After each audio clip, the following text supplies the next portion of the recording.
To a primetime news follow-up now, church leaders are firing back at criticism from government MP Everald Warmington about the $75 million approved to help faith-based institutions and churches recover after Hurricane Melissa. Details in this report. It's been less than 24 hours since government MP Everald Warmington publicly objected to the government's allocation of $75 million to help churches rebuild from Hurricane Melissa. But already, the clergy has come out swinging. Of course, Mr. Warmington just loved to talk. In an interview with TVJ News on Monday, Mr. Warmington questioned the justification for the allocation by Prime Minister Dr. Andrew Holness and argued that many churches are financially stable and should care for themselves at this time.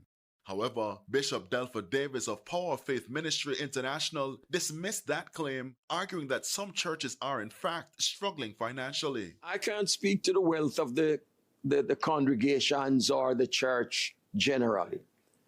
One thing I know, church is generally supported by the love, the free will gifts of tithes and offering of its members. So of course, the whole question of wealth being amassed, I can't speak to that.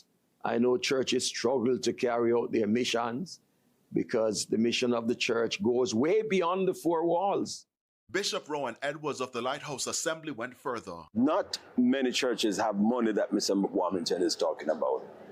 Many of the rural churches don't have a proper account. I mean, they don't have an account because the money that the church makes has to be given back to the people who attend the church. So they don't have the kind of money that Mr. Warmington is talking about. In raising his objection, Mr. Warmington also suggested that the affected churches consolidate their membership with others. Bishop Davis says it could be considered.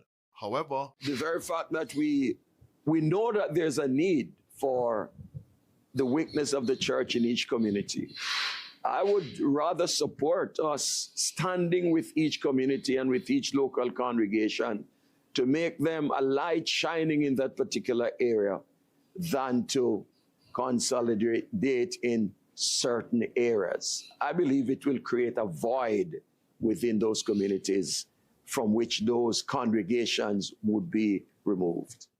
The pastors commended Prime Minister Dr. Andrew Holness for approving the allocation, describing it as a timely intervention which highlights the government's recognition of the role churches play in society. But for Bishop Rowan Edwards, at the same time, we have to realize that people are without roofs. People don't have a place to live. We would ask Mr. Prime Minister that you give the church the money to help their people to put back on their roofs. When their roofs are gone back on, now you give us more money to put back on our church roofs. In the meantime, the church leaders are calling for constructive discussions, insisting the issue should be focused on recovery, partnership, and national resilience. While state do not run church, and church do not run state, but it's a wonderful thing for church and state to collaborate in all the ways that they can. In the meantime, clergymen based in rural Jamaica are also taking Everald Warmington to task for his position. In St. Elizabeth, the clergy says the cash would be a boost to the church's mission. That money is well needed. I mean, I want you to know that the church has a very special mission, and that is to help humanity.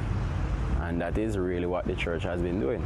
So, I mean, the government, a matter of fact, cannot do everything. And the church is actually doing a wonderful work in helping people, in better people's life in many ways. So if this time comes around where the church should really get a particular help, I don't see why the church shouldn't get any form of help from the government if the government wants to give it. I think Mr. Warmington is misinformed or doesn't really understand the mission of the church. Because the mission of the church is really to help with the needs and the situation of mankind. Minister Parkins contends the church is among the institutions helping Jamaicans through the crisis. Therefore, it is not wrong for the state to assist.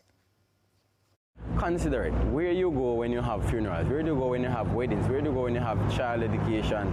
As a matter of fact, the church is a sanctuary to help people actually having a good mental state. I mean, look at the crisis we had. And I mean, how people cope. I mean, for some people, if we close church right now, we have a lot of people having mental problems.